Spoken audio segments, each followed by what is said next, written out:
Silence on brûle, c'est 9 comédiens animateurs. Donc voilà, on fait tous partie du collectif Libertalia et pendant tout au long de l'année, on travaille comme comédien animateur, c'est-à-dire on travaille avec toute une série de publics extrêmement différents, des anciens détenus avec le dispositif relais, des futurs assistants sociaux, on travaille avec l'IESIT, on travaille on fait un spectacle avec des migrants, on travaille en international, bref, toute une série de publics extrêmement divers. Et en fait, pendant une année, enfin pendant 2 ans, pendant tout le temps qu'on travaille, on est traversé par quoi? On est traversé par la parole de ces groupes. On discute avec eux. On est là en train de leur dire, mais qu'est-ce qui est urgent pour vous aujourd'hui d'exprimer? Il y a quelque temps, on a dû constituer une nouvelle équipe. Justement, à cause de mon prochain départ. La direction a dû faire des choix, du coup il y a eu quelques flottements. C'était un vendredi matin. Un CDI. Du travail pour toute ta vie. Tout le monde en rêve. Mais c'est pas mon rêve! Le jour où tu seras mannequin, on en reparlera. Reviens d'abord faire un tour sur Terre. D'ici là, il faut manger, ma fille, manger. Le point de départ de ce spectacle Silence on brûle, c'est d'abord et avant tout toute cette accumulation de questions que, en atelier, mais en atelier alors là, sur nous-mêmes, on a traité, on a échangé, on a discuté ensemble. Et qu'est-ce que vous attendez? Vous voyez bien qu'il faut qu'on commence?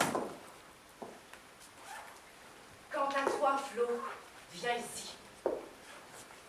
Viens ici. Ce qui était évident, c'était le feu. On est parti du feu. Et alors on a fait toute une série d'ateliers, évidemment, de rencontres entre nous pour se dire c'est quoi le feu. Alors chacun est venu avec différentes choses, on est venu avec des images historiques et une de ces images, qui est fort d'actualité, c'est le récit, on a beaucoup travaillé dessus d'ailleurs à l'époque, c'est le récit de ce jeune Tunisien qui s'asperge et qui s'immole. Et en fait, alors pourquoi ça? C'est ce qui va être le déclenchement de ce qu'on appelle le printemps arabe. Qu'est-ce que tu nous veux à la fin? Mais qu'est-ce que tu nous veux? Il y a un concept, mais un concept, on sait que ça vient de la réalité, qui est quelque chose, on en parle peut-être un peu moins maintenant. Dans les années 70, on en a beaucoup parlé, et puis dans tous les moments où la société a été remise en question, c'est l'aliénation. L'aliénation, ça veut dire être aliéné, ça ne veut pas dire être fou. C'est un concept qui a été mis en place par Marx, Bakounine et d'autres personnes dans les années 1800, et qui dit une chose, qui dit qu'en fait on peut être étranger à soi-même. Ce qu'on appelle l'aliénation du travail, c'est être étranger au fait de mener une activité qui n'est pas directement liée à soi.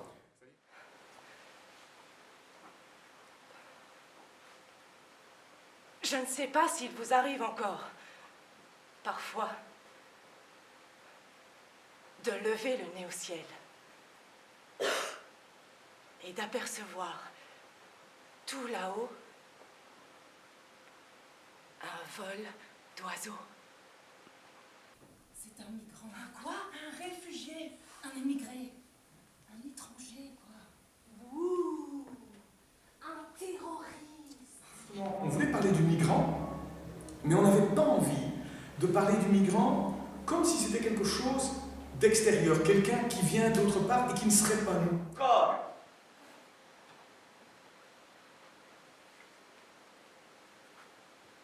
Émigre. Martin. Migre. Et moi, partir.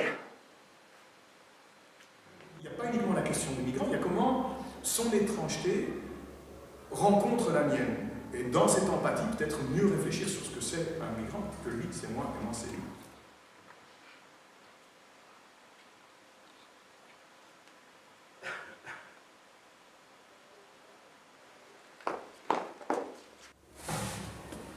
Enragez-vous.